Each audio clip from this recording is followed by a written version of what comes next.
Welcome to the Positive Gene Podcast. My name is Sara Kavanaugh. This is a podcast empowering cancer previvors and survivors over our hereditary cancer risk. We're all in this together, and I'm so thankful for your support. Let's dive in.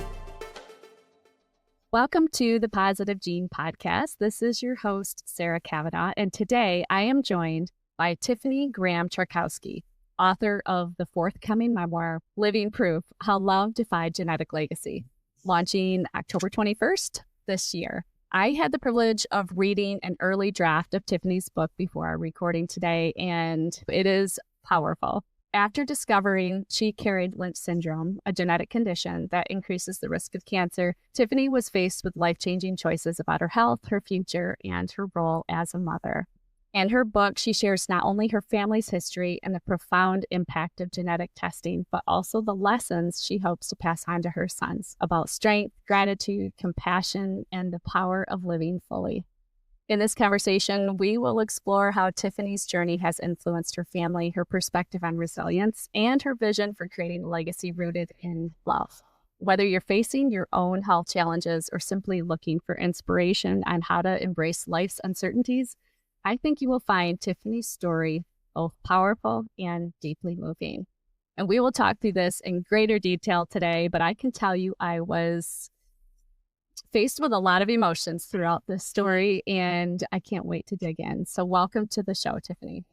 Sara, thank you so much for having me. It's so beautiful to hear you have those responses to this book, which is just finding its way out into the world now. And so the type of conversation we're having is, I think, exactly why I wanted to write this book in the first place. So I'm so honored to be here with you today.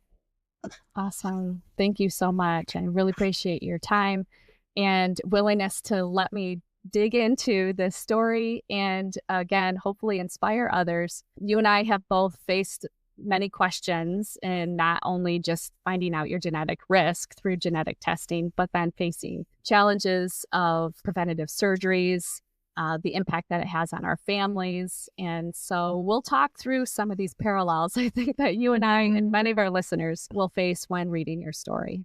So back to the book title, Living Proof: How Love Defied Genetic Legacy. So I wanted to look back to the timeline because your book goes through from the time you were a child with your mother's cancer diagnosis to your boys growing up. Just kind of give us that sense of what this means to you and why you're writing this story now.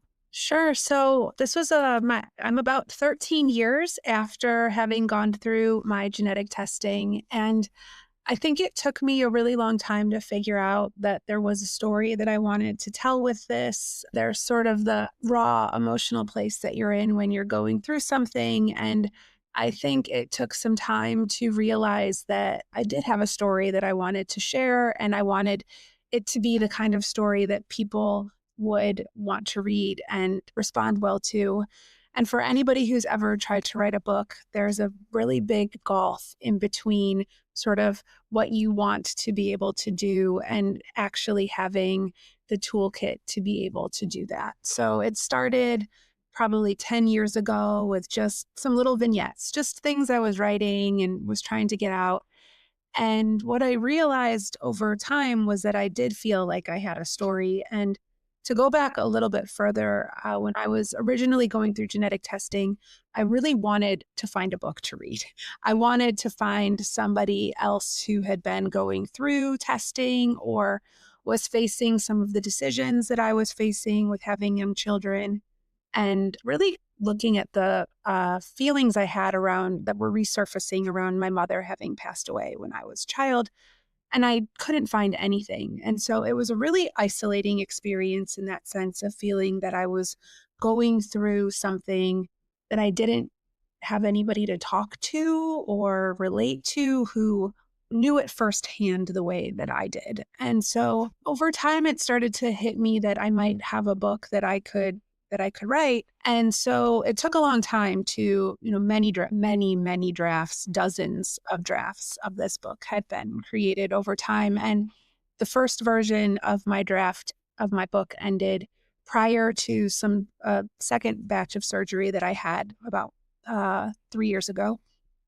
And then I thought, oh gosh, I'm having this other surgery. I probably need to go back to the book. I probably need to add this to the book. So the book sort of evolved as my timeline evolved.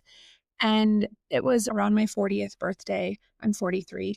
I signed myself up for a long-term writing workshop. I got like a lot more serious about how I could learn the skills to tell the story in a way that would resonate with folks. And so I would say it wasn't, oh, now I've just decided I want to tell this story. I think it was just a long journey of getting the story in place and finding myself in an emotional and physical space that I felt that I had enough distance to be able to look objectively at my life and figure out what really belonged there.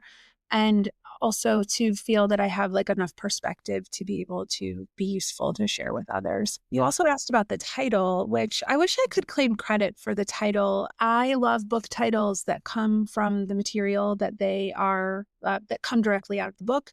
And I didn't realize it, but I used the phrase living proof twice in the manuscript itself. And my wonderful, wonderful editor pointed that out, and we had a book title. I felt like for me, it means being like the embodiment of something that you're trying to show. And for me, the context that I used it in was always wanting to show my children that we're strong enough to handle what life gives us. And so for me, that's what I hoped the title would show for myself and for my family and hopefully for readers. The aspect of living proof is really important in the hereditary cancer space when you're, living with that gray cloud of previvorship, right? And if you can demonstrate, and in your case, through art and literature and storytelling, that you can survive hard things, I think that does so much to our community, but even on a more personal level, does to your family, like what you're trying to achieve with your boys, which I think is really admirable. Thank you. Thank you. I think a big piece of it for them is they haven't been tested yet. And if they do also have Lynch syndrome, I want them to feel like it is a thing that they can handle and that they will have not just do as I say, but do as I do model by which to live by, which I hope they don't need it. But if they do, I hope to be able to show that to them. Getting into your family's history, it is interesting and probably in many conversations that you've had over the decade plus, I think, since your diagnosis, right? Yep. People will find family history with these sporadic cancers and not necessarily always make that connection. But it wasn't until you sat down with your genetic counselor in that room and they were drawing, like from your parents to you and then you to then, right? It like a light bulb moment occurred. And so, really tell me how that discovery of Lynch syndrome, and you share this throughout the book, and I don't want to give away too many details in the book, but you had some enlightening moments, I guess you could say, that really helped inform how you see health and resilience today. Yeah. So my mother died when I was 11, and there's no good way for a woman who's 30 to die. It was just so horrific and really like probably the defining thing that has happened to me in my life. But I think that I had built an identity around being really good at school and about like proving that I was not defined by this loss. And so I discovered that Lynch syndrome existed. I had never even heard of this. I'd never heard of it as a thing until I found out that my uncle, who had recently passed away, had been tested. He had been approached by a genetic researcher with just a few weeks left to live. And he had testing, and we had no idea that he had been tested until several months later. My aunt shared the results with our family, and this is all in chapter 1, so I'm not giving away too much information here. But for me, it was really blindsiding because it went from a thing that I had survived into a thing that I might have to deal with all over again. And for me, the fear of sort of hitting rerun, like a rerun of my childhood, but like changing the characters from me being child to mother was this overwhelming feeling of just terror. I think part of what made it challenging is that it really highlighted all the ways that I hadn't really dealt with losing my mother yet. I feel like I sort of re-lost her, but this time I was like an adult. So that was really challenging. And I was sitting and I was mad at her. When I was a kid, I was so mad that she became ill. And sorry, what I realized through doing the testing was I could forgive her. It wasn't her fault. It wasn't something she had done. And so I think sitting in the room with the counselor was like the moment of like, this was not within her control. And I could also stop being mad at her. Did I answer that question? I've never been asked that question before. So thank you. I'd thought about this answer too, but I gave you a different one. I have a quote, page 24. Here. You said, this is when you were at your aunt and uncle's and you drove back. You braided and unbraided. Do you mind if I read it? I'm sure. going to get teary-eyed. Yeah, sure. Because I'll tell you why this will resonate. But you said, I braided and unbraided my hair 1,000 times and talked about everything except my mom, who I was afraid to see. And this is a point when your mom was very ill and it was difficult for you to see her in that state. You kept referring to her as skin and bones, basically. And then you said, the healthy, vibrant, laughing mother of my childhood had vanished. And I tried to pretend I wasn't mad at her for it. See, I'm even getting emotional. Sorry. I'm so sorry. No, it's so my mom had a lot of health issues when I was growing up, and she had chronic kidney disease. And so she went into renal failure. You know, I was in my 30s. And even before that, when I was in high school, she had a heart attack. And so she just dealt with pretty much from the time I was in high school until her passing in 2019. I've just dealt with a mom who always had something going on, but I still remember her as the mom from when I was a teenager, you know, involved with school sports and the Rotary Club and being there. And then just something changed. And then as she aged and became more and more ill, I was also mad at my mom for it. Like, why didn't you take better care of yourself? You know, like, why didn't you do this? You know, why weren't you there for me? You didn't see, dang it. See, now I'm going to do it. You know, like, so you're not alone in that. We look at these moments and we think you're upset, you're angry. That's part of your grief. That's the loss, right? But at the same time, I also know she was doing the best she could with what she had, right? And thinking back to her childhood and maybe what she faced, it's like going back to the root of why she did the things that she did and the choices that she made. Whew, man, I'll tell you, that quote just really hit home. Yeah. Right out of the gates, Tiffany. We're going in. It's like I know you and we just met like 30 minutes ago. Yeah. So one way that you and I and those listening that are in this experience of previvorship or dealing with a diagnosis or facing cancer, family history, or somebody we love, a lot of it came down to, for us, is something very definitive as genetic testing. And you talk about this in the book, especially with your sister. I thought this was really interesting because my brother has the same attitude that she had at the very beginning. It took you a minute to get there in your book to feel like empowered with your decision to get genetic testing. But it can also be overwhelming, and we all face things a little bit differently. And so I would like to, again, find a quote to share with your, it was your sister's initial reaction. I think you guys were at lunch. Would you like to read this part? It's at the bottom of 101. Brittany set her wrapper on the table and sat up straighter. I mean, I'm not completely sure where I fall with testing from an ethical standpoint. Here it was, the judgment I feared amid my misery. What do you mean? Well, she paused as if though seeking permission to continue. What right do any of us have to make these kinds of decisions? I'm not even religious, but it feels like trying to play God or something. Ooh, yeah. What was your reaction here? You kind of speak to it here in your...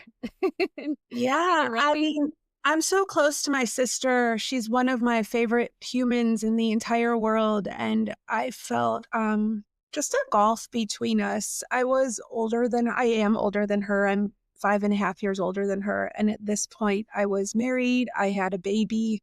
I felt like I had so much at stake. And I had a younger sister who was not yet married, was not yet a mother. And I remember feeling like I want her to be on my team here. Like, I want her to do it with me. I want to go through this with somebody. And I think it really demonstrated that we're the same, we're from the same family, and we were just in different places in our lives. And we do have different ways of, experiencing the world.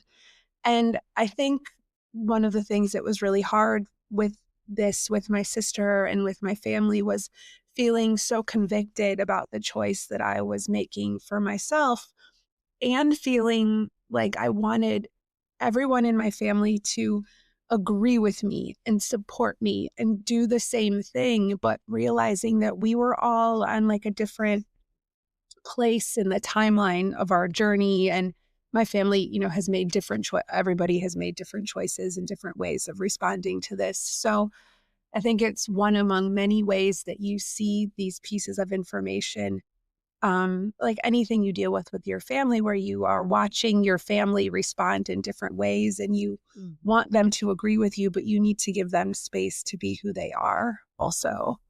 Mm-hmm. Yeah. So I felt real judged in that moment, though. Well, I like how you guys, and you even incorporated a little bit of humor when you asked, and what right do I have to suggest you do the same thing I did? And she says, it's not that. I know you're not pushing, even though you kind of are. She rolled her green, yellow eyes and gave a half smile. You made the right choice for you and how you are. I'm not sure I know what it is yet, though, for me. And so that patience, right, is just something those of us who wish, if people thought the same way we did about it, then maybe it wouldn't spark these conversations, and some leads to action and some do not. And now to contrast that, a bit later, your brother went and got genetic testing, but didn't tell you. Nope. Right. Just went and did it. Yeah. And then, shared his results. And it was just, you see the different ways, I'm the oldest, my brother's the middle, my sister's the youngest. And I feel like you just see, we each responded exactly the way that our personalities would have guessed that we would have done it. And I think that, like everything else in life, like, you are who you are, and you bring your whole personality and all of your life experiences to the table with these decisions. I think something I noted, in the same scene with my sister, is it was feeling very urgent to me at that time, but realized I could have gotten the information, 5 years earlier or 5 years later. And it was all still, the information was the same. It's just when you know it, it feels, for me anyway, so urgent. And I wanted to just share it, but was also fearful of sharing it.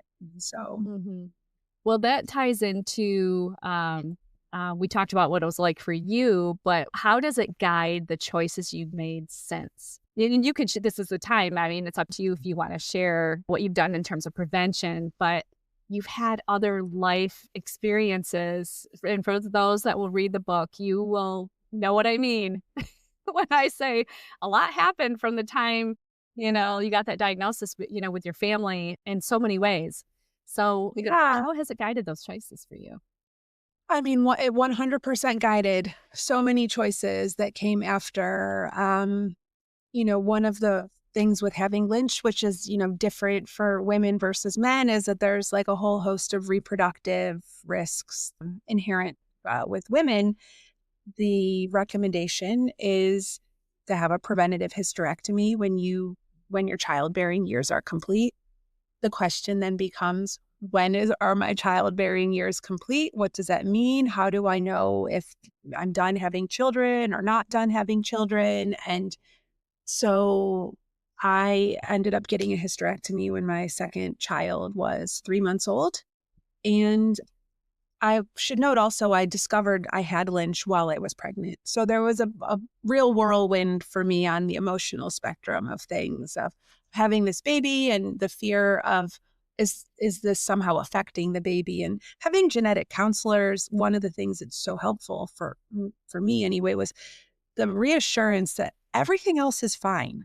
Like, this isn't something else that is, everything is a disaster, what have you. Mm-hmm. So we decided to have a hysterectomy. I decided to have a hysterectomy. My husband was very supportive. I was also very on the fence. When will I do it? Will I still be able to breastfeed? All these questions that I think a lot of women would be having. And how do I know if I'm done? And so had the hysterectomy. I was 30 years old at that time. And then there's a lot of recommendations around ovarian tests and ovary removal. I can barely say the word oophorectomy, I think is how you say it. And so there was always, well, in 10 years, you'll deal with this. And it was funny when I was 30 to hear 10 years, it felt so far away. And then all of a sudden, that happened as well.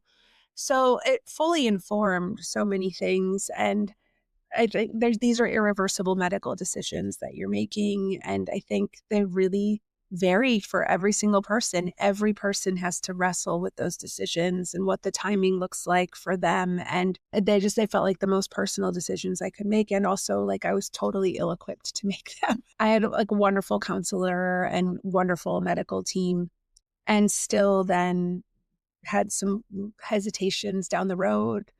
Did I make the right decision? Did we act too rashly? And I think that's just, you can't undo the decisions that you've already made. And so I think trying to reach a point of peace with those decisions and feeling truly in my heart that they were the right decisions. And I love my children and all of those things. And also, I think what it does is it really makes you think about the roads not taken in a way that you might not do if you weren't forced to make those decisions. We might have probably only had 2 children anyway, but if the decision had not been something you had to decide, it always feels like the imaginary third child or something like that, exists out there because of these choices that I'm so grateful to have. So that's, I think, the thorny piece of this is I wouldn't want it any other way.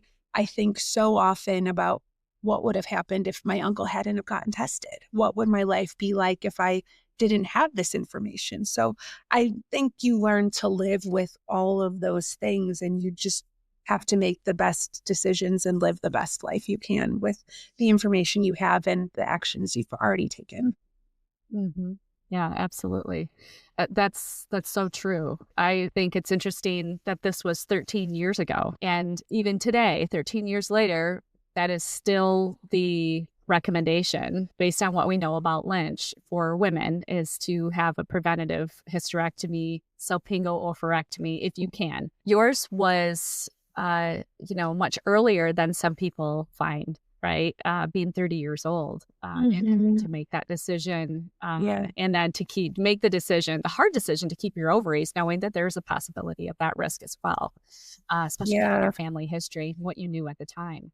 Mm-hmm. So, and I mean, truly, it was, I'm seen at the Cleveland Clinic, and I was following the recommendations of this amazing team of medical practitioners that I had. And one of the things that the doctor who performed my hysterectomy said was, we can take your ovaries now if you want, but you have to balance that against bone health and all of these other things that your ovaries provide for you. And so every woman is different. And if I'd had a history of breast cancer, there might have been a different recommendation. And so you're really trying to do the best you can, everybody with the information that you have, and guessing, what your risks and rewards might look like. Mm-hmm, for sure. I think it goes to show, too, one, staying connected with your medical team throughout that process, because I mean, you were doing this in a time when we weren't questioning so much about hormone use. It was like, oh, you just don't take hormones if you don't have ovaries. And now that's all kind of flipped up on its head with all of this reversing of some of the WHI findings. So yeah, there's a lot. We could have a whole nother podcast on that topic. As you were talking, it had never even occurred to me that like, what if the recommendations had changed, and like what I would be dealing with if all of a sudden the recommendations weren't the preventative hysterectomy. Like, I had never even had that thought until you said that like if they had changed, a couple of years ago, what type of emotional response would I be having to that? Mm-hmm. So, Yeah. thanks for not dropping a bombshell on me. It is a daily thing in some cases. Like if you keep up with the NCCN guidelines, I mean, you could overwhelm yourself with all the Mhm. wonderful things that research is showing us Yeah. on a consistent basis, which is amazing. But yeah, you can find yourself getting a little bit too far down, like, asking those questions. In fact, I had somebody reach out to me on Messenger. She has Lynch syndrome and she's wrestling on when to do a hysterectomy. She feels like I have conflicting information on how effective endometrial biopsies are and if I need to have my ovaries now or if it's fine to wait until I'm closer to 50. I mean, it's really timely that I just got this message and you and I are having this conversation because, and I'm like, I can't give you any answers other than to say, here's a few things for you to consider and weighing your options. But that this is ultimately what can you live with in terms of making that decision, because you're right. You make that decision and it's the best decision you could make with the information you had at the moment. Right. Exactly. Yes. Yeah. You're talking about guiding choices, and let's lead that now into in what ways has living with Lynch impacted the way you parent your sons now? Yeah, that's a really good question. And it's one that I don't think I'm specifically like, because of Lynch syndrome, I am doing things differently for the kids than I might otherwise. But I think about the ways that Lynch has maybe fundamentally changed me and how I think about my own life. So I think with living with something like Lynch syndrome, it makes me really want to focus on what is important to me. And like, I feel a huge amount of gratitude for having had the chance to have this genetic information, to not currently be a cancer patient or have, gone through cancer treatments. It's something I think I feel just really consistently thinking I get to be here. And what kind of life do I want to have? What kind of relationships do I want to have with my husband, with my children?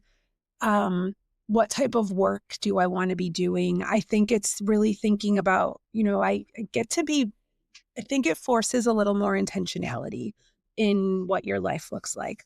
So for me, with my kids, having lost my mother before I was a teenager, now that I have teenagers, I don't have, any memories of what it was like living with a mother and what a mother of teenagers looks like. And had, was, raised by my dad, who is, I love my dad so much. And I've also think it's funny to look back and say, I'm 10 years older than my dad was when my mom passed away. Like, to be able to sort of give that kind of perspective to things, I think is really helpful.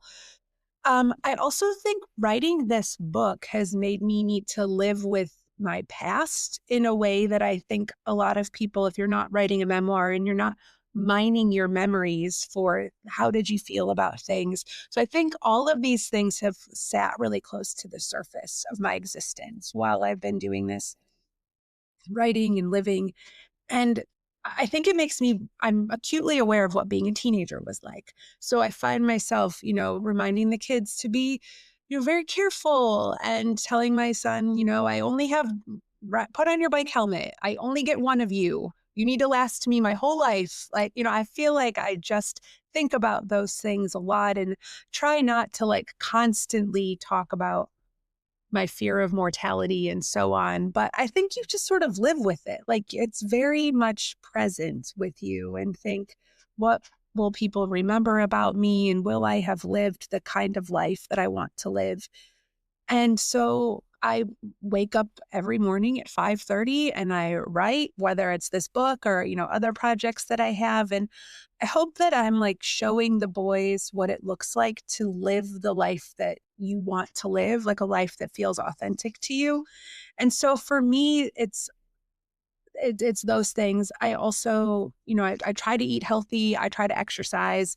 Like everybody, I fall off the wagon and pull myself back up off of it and say things to my husband like, I feel so good after I work out. The next time I go like a week without exercising, can you remind me of how good I feel when I do this? So I think it's just trying to like actually live the life that I want to be. And I'm so grateful to my body. I think as you get older, you think, thank you for staying healthy and thank you for being strong enough to keep me doing these things, with my children and family. And so I feel like it's more on that side of things. Like I'm not, you know, you can't have candy or you can't have, I don't do anything like that to my kids because I want them to feel like as normal as possible. And I don't want them to live with constant fear. So I think I more try to model good lifestyle choices and being a good person and living true to myself and hope that they can, take that with them and feel strong when life will inevitably throw curveballs at them, Lynch related or not. Yeah. Yeah. Yeah, absolutely. That's really sweet. And as a mom, that definitely resonates with, helping them make healthy choices and just knowing in the back of your mind, like, and my older one, he's a little bit younger than Andy. He's 12. But I will say to him, I'm like, okay, buddy, we don't have the best family history. You got to stop eating X, Y, and Z, right? Like, you Totally. can't live on Kraft mac and cheese and, granola bars, Yep, right? totally. So, yes. I think being able to say our family doesn't do well with things like that is a little bit of a way of helping them think about it without making it like too fear mongering for them when they're not really old enough to process all of that information. Yeah.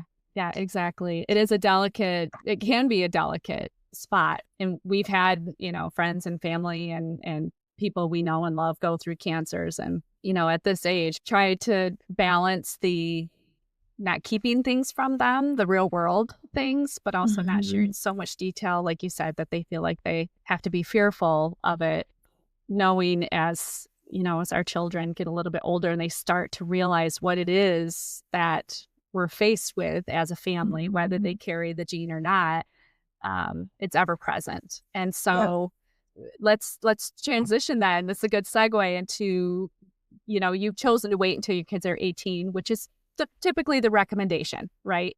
For those in this space is to wait until your kids are 18 so they can make their own decisions about genetic testing. What's going into that decision for you? And let's, kind of get a little bit more perspective on that, sort of balancing that openness with protecting their childhood.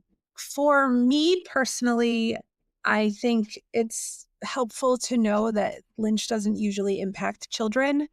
And so that is just a helpful, piece of data. Also to think about not wanting to burden them with information that they don't yet have the emotional or like mental space to really handle in a smart and proactive way. I feel that it might also change the way that like we treat them when they're too young if we were to do some testing and know something now.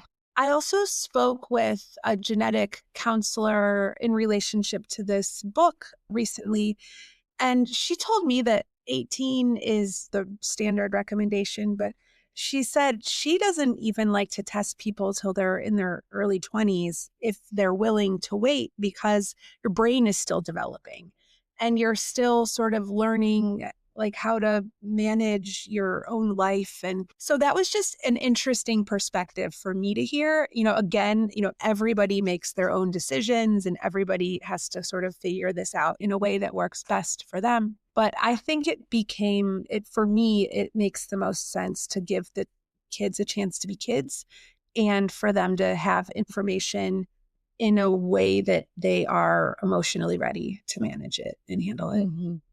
Yeah. Yeah, I agree. I want to pull in some of the text related to your role of, you speak to this in the context of motherhood, giving you a lot of things. You said motherhood has given me a lot of things, but it will never make sure I give my ideas time and attention. And this is when you were talking about giving yourself time out of your day, pulling yourself from sleep and writing, which is amazing. I admire you for that for sure. A part of it I want you to read from here is on page 208. This goes to the lesson you want your kids to embrace in your role of writing each and every day, or writing this book and having that legacy left behind for them. As much as I wish my DNA was perfect, my mutation is also a permission slip, pushing me closer every day to the best life I can live. My best life requires finding words for the feelings agitating below my skin. It needs laughter and sunshine, movement and time outside, books, music, art, and the space to try these things myself. I need to show my boys not only how to fight disease, but how to cultivate a life that brings joy. I see beauty all around me, everywhere, all the time. I see it in the perfectly drawn white chalk lines in the baseball field, in the way the dust puffs up when the players jog through the infield, and hear it in the other parents chatting all around me. A younger version of me would have assumed they all have flawless lives, but now I know they're also carrying stories and heartaches and hopes invisible to me, just as I am to them. It's really beautifully written. And what a legacy to leave for your boys. That sentiment and that memory, they'll really hold that dear for sure. Thank you. Okay. Throughout your book, you highlight lessons, as we just spoke of, that you want your boys to carry forward, like facing challenges with strength and living with gratitude, as you've spoken to. Which of those feels most important right now? So you said they're 13 and 16. What are you feeling right now, Mom? I feel sometimes I feel like teenagers are the most selfish people in the entire world. Like they were designed at that point in life for their own self-preservation and in pursuit of their own self-interests. And so sometimes quit being so selfish, think about other people in this family, the things that you say to teenagers when they're truly being teenagers. And so I think the gratitude piece is something I find myself always trying to cultivate in my sons. I feel like just really wanting them to be good people, be thoughtful, empathetic people who pay attention to others and who are the kinds of people who just generally care about the world that we're living in and who care about the other human beings in it. And I think there's a weird part of me that feels like, see, you're not perfect. We're not perfect. Even if you can't see that something is going on, you don't know what other people are facing or dealing with, and try to be a kind person. And I feel like with teenagers, it can be hard to see the kind person in them in some moments. And then you get these beautiful moments where you're like, okay, you're going to be good. You're fine. You're saving your worst for me, Yeah. Well, and that's so true of, I think, just what we're seeing in society today, right? With, social media, the pressures that they're having at school, and just the discourse that we hear out there and that they're hearing in their homes or on the news, or it's a lot. I think it's a little different than when we grew up, where those things weren't as accessible. And sure, your parents did inform you, but you didn't feel like that thought process was so stretched beyond your world, right? You just had your little bubble and your community. Okay, so let's talk about you in that sense now. Like, with what practices or perspectives help you stay grounded in everyday joy? I mean, even though we carry this genetic risk, and I love that you get up each day and you take the time to write. It's a huge aspiration of mine to actually do journaling, but I'm good for about a week or two and then I fall off. And I'm like, okay, just try one thing at a time. I got the podcast going, and that's sometimes my like, okay, hey, I've been at this now for a couple of years. So, even though I don't kick out episodes every week, I'm still coming back to the microphone. I'm still reaching I was out to going to guests, say, right? give yourself some So credit for the I got it. podcast. That's amazing. It's great. Thank you. Um, I I love to write, have 2 dogs, have a garden. I love hanging out with my kids. I like to do yoga. I work in the arts, so I get to see people doing creative things all the time. I actually work in a library, and I get to bring arts to a beautiful public space. So I feel like I have really done a good job of putting major foundational building blocks around me of things that bring me a lot of joy. And so it doesn't mean that I don't also get frustrated by a lot of things. So I think part of that is that I'm also basically an optimistic, hopeful person by nature. And in reading the book, which is so emotional, and there's, all these emotional things, and I even cried talking to you already. But, under all of that, like I am a hopeful person, and I feel an immense amount of gratitude just for the baseline of being like a person who generally wakes up and hopes for something good every day. I take a lot of photos of sunrises. I like to see like small things that are beautiful bring me a lot of joy. So I feel like it's not major things, but I think it's like I think I have a pretty good practice of doing things every day that bring me joy and happiness. And so those are the things I think that, you keep going back to. There's a quote that's something along the lines of the way you spend your days is the way you spend your life. And so I think having daily things that I enjoy, I love waking up and drinking coffee and writing and seeing the sunrise. It is the perfect start to the day. And when I sleep in, my kids wake up before me and they immediately come downstairs and start asking, or they immediately need things from me. Like, I'm not the nice person that I am when I just have like my time to wake up and become the nice person I can be. I'm not always perfect, but by any stretch. But I think it's like do a pretty good job of doing something every day that brings me joy. So That's great. I hope everybody can do more of that. Yeah, for sure. Well, and I think it ties well to your title of your book. I mean, you're living proof that you can live with genetic risk and sadly some loss and still find joy. Yeah. Right? And so when you talk about that with your, the health choices, the way you approach life, a lot of this is rooted in your love of family. And clearly you're close to your siblings and to your dad.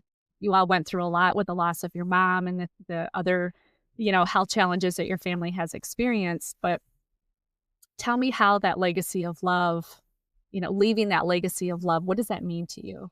I think when I think about it in relationship to my children, it's that I don't ever want there to be any cards left on the table or some words left unsaid, that they can very clearly know. I hope they feel like they know me and that they know that I would do anything for them. And, I think that's sort of like the crux of, my medical decision making was always like, well, I can't live with myself if I thought, oh, well, I could have prevented this or something. So I hope that they can see that love is a feeling and love is also a lot of actions. Love is going to get my colonoscopy every year and my dermatology tests and all of those things. I think it's like I'm doing the best that I can do in making sure that I'm physically strong enough and healthy enough to be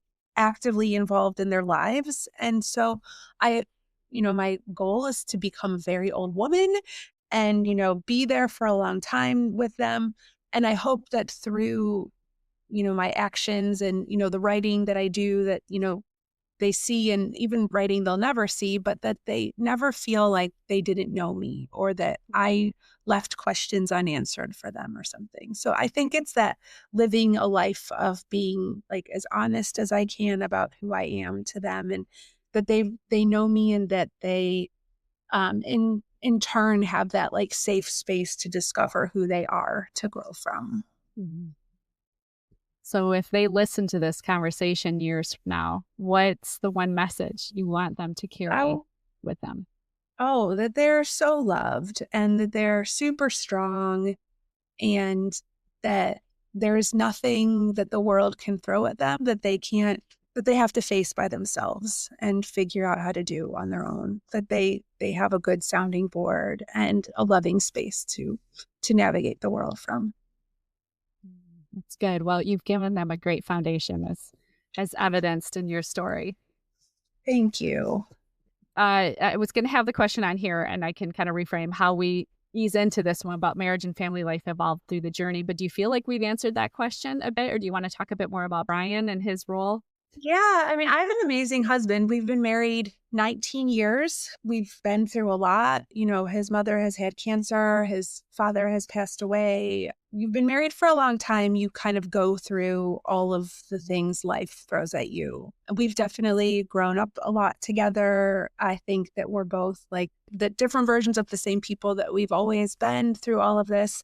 I think that this is probably, in spite of all that stuff I just said, one of the hardest things that we've had to navigate because of the uncertainty for it. And I think when I first found out about Lynch syndrome, I don't know how it was for you. It didn't feel like a gift of information for me and for him. It felt like a ticking bomb, a thing that we had to really navigate. And I think in doing that, we grew closer. You tend to you trust people and grow close to people when you kind of face hardships together.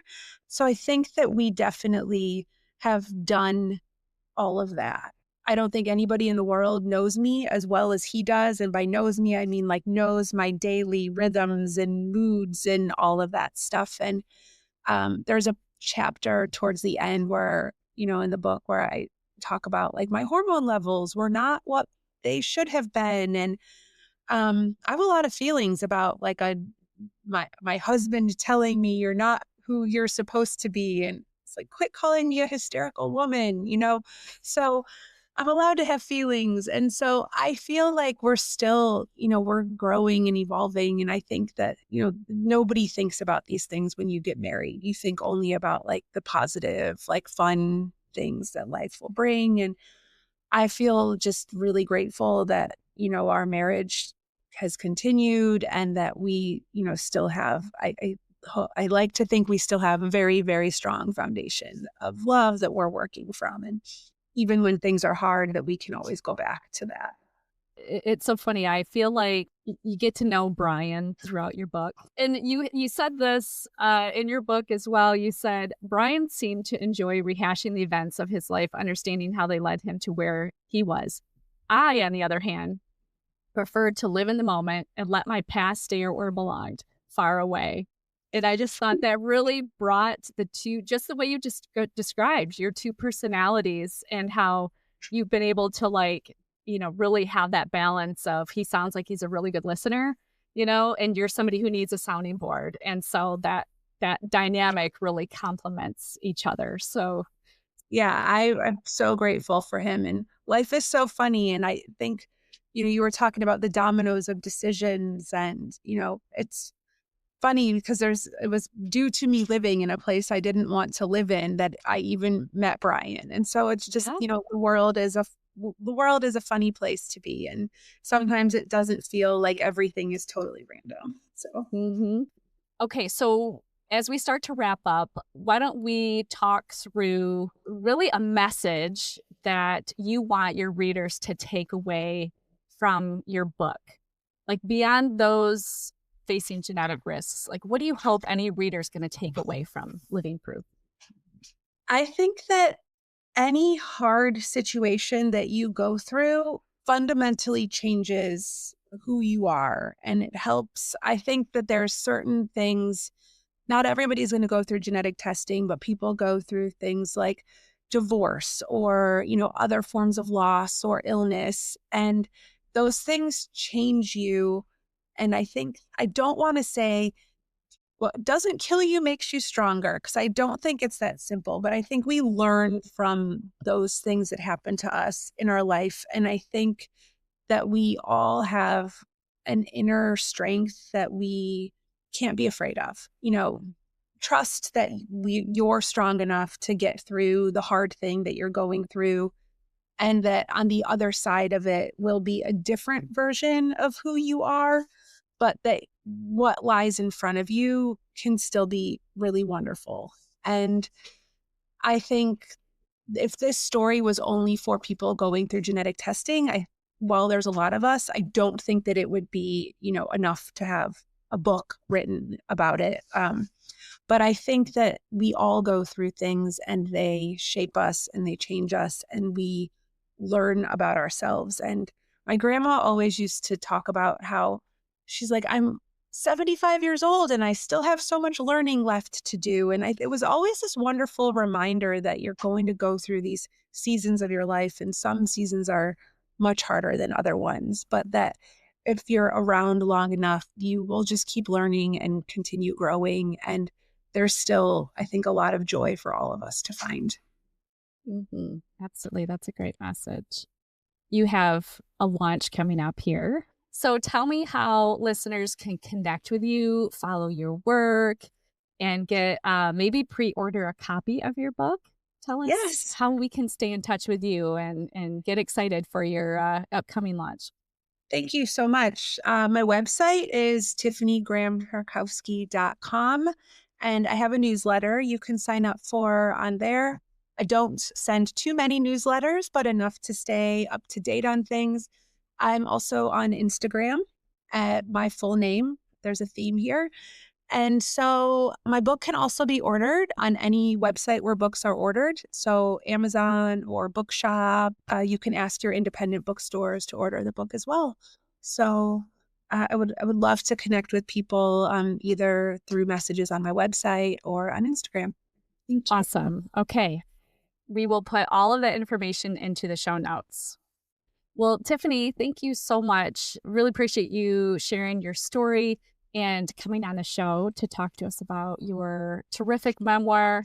So thank you so much for your time and attention. And I'm just so grateful to have met you. Yeah, likewise.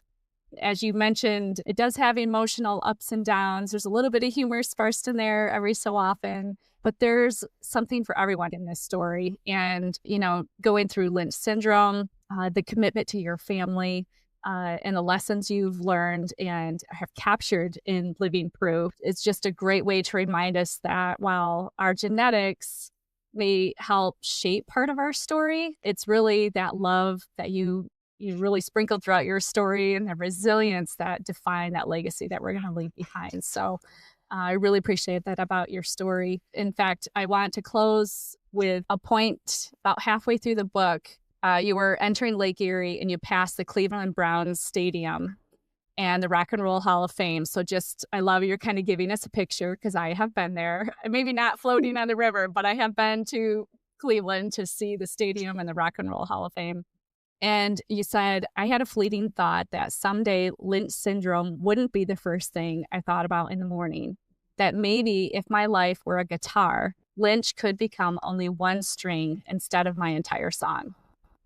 That just puts a great picture, right? That something such a simple metaphor could really be something that's so defining. So I think that's really beautiful. Thank you. And I'm learning to play the guitar, so that's another reason why I picked up on that. Congratulations. Yeah. Oh, thank you. That's your form of journaling. Yes. There you go. I love it.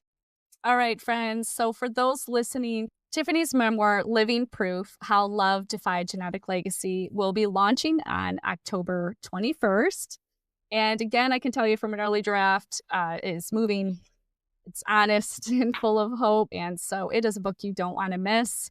it's honestly too a pretty quick read because the way that you have the story kind of broken out in the timelines, and you really get through the story effectively, and it was really difficult for me to put it down. So I really enjoyed it. If you want to learn more about Tiffany and her work, we'll put her website in the show notes and maybe any other references that we discussed in the show today. So thank you again for joining us for this conversation.